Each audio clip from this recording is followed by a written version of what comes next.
రాష్ట్రంలో ఈ నెలలో విద్యా సంస్థలు ప్రారంభం కాబోతున్నాయి. ముఖ్యంగా విద్యారంగం అంతా కూడా మన రాష్ట్రంలో ప్రైవేటు, కార్పొరేట్ విద్యా సంస్థల చేతుల్లోనే కొనసాగుతుంది. ప్రభుత్వ పాఠశాలలు, కళాశాలలు సరైనటువంటి సౌకర్యాలు లేక, అట్లాగే బోధనా సిబ్బంది లేక అతి తక్కువ మంది విద్యార్థులు వాటిలో చదువుతున్నారు. ప్రైవేటు విద్యా సంస్థల్లో, కార్పొరేట్ సంస్థల్లో ఇష్టానుసారంగా ఫీజులు వసూలు చేస్తూ దోపిడీ కొనసాగిస్తున్నటువంటిది ఉంది. వాటిని అరికట్టేటటువంటి విధానం లేదు. ప్రైవేటు విద్యా సంస్థలంతా కూడా సంవత్సరానికి మన రాష్ట్రంలో 25,000 కోట్ల రూపాయల వ్యాపారం, ఈ విద్యారంగం మీద వ్యాపారం కొనసాగుతుందని లెక్కలు తెలియజేస్తున్నాయి. ఫీజులు ఎంత ఉండాలి ఏంటి అని నియంత్రించడానికి ఒక చట్టం లేదు. అందుకనే సిపిఎం పార్టీ ఆధ్వర్యంలో జూన్, జూలై, ఆగస్టు ఈ 3 నెలలంతా కూడా వివిధ అంశాల మీద, ప్రజా సమస్యల మీద క్యాంపెయిన్ నిర్వహించాలని చెప్పి రాష్ట్ర కమిటీ పిలుపునివ్వడం జరిగింది. ప్రభుత్వ పాఠశాలలు, కళాశాలలు పర్యటన చేస్తాం. అక్కడున్న సమస్యలని అన్నింటినీ కూడా ప్రభుత్వం దృష్టికి తీసుకొస్తాం, ప్రజల దృష్టికి కూడా తీసుకొస్తాం. ప్రభుత్వ రంగంలో విద్య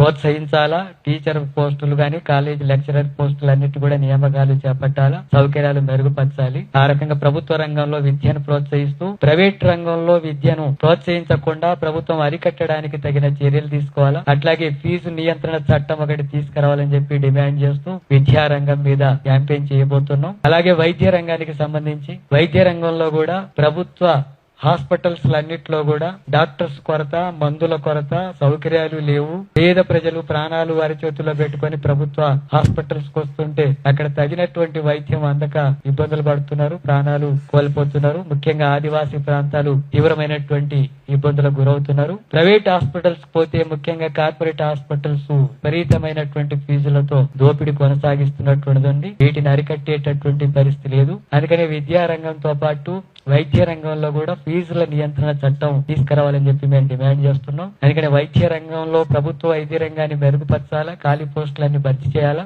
అట్లాగే ప్రైవేట్ హాస్పిటల్లో ఫీజుల పేరుతో జరుగుతున్నటువంటి దోపిడీని అరికట్టడానికి ఫీజుల నియంత్రణ చట్టం తీసుకురావాలని చెప్పి మేము డిమాండ్ చేస్తున్నాం. మూడవది నిరుద్యోగ సమస్య. తెలంగాణలో తీవ్రంగా లక్షలాది మంది నిరుద్యోగులు ఉద్యోగాల కోసం ఎదురు చూస్తున్నారు. తెలంగాణ రాష్ట్రాన్ని సాధించుకునేటప్పుడే నీళ్లు, నిధులు, నియామకాలు అనేటటువంటి ఉద్యమంలో నిరుద్యోగులు, యువత పెద్ద సంఖ్యలో పాల్గొంటారు. కానీ అది తెలంగాణ వచ్చి 12 సంవత్సరాలు అయిపోయి మననే ఈ కార్యక్రమం నిర్వహించుకున్నా ఇప్పుడు ఈ ప్రభుత్వం అధికారంలోకి, కాంగ్రెస్ వచ్చినాక మేము అధికారంలోకి వస్తే 2 లక్షల ఉద్యోగాలు భర్తీ చేస్తాం అన్నటువంటి హామీ అమలు జరిగింది. అట్లాగే టీచర్ పోస్టులు, హాస్పిటల్లో ఉండేటటువంటి డాక్టర్స్, ఇతర సిబ్బంది, ఇటువంటి పోస్టులు అన్నింటినీ కూడా వివిధ రంగాల్లో లక్షల పోస్టులు ఖాళీలు ఉన్నాయి. అందుకని ఈ నిరుద్యోగులకు ఇచ్చినటువంటి హామీ అమలు చేయడానికి వెంటనే ఈ 2 లక్షల ఉద్యోగాల పోస్టుల భర్తీ కోసం నోటిఫికేషన్ ఇవ్వాలని చెప్పి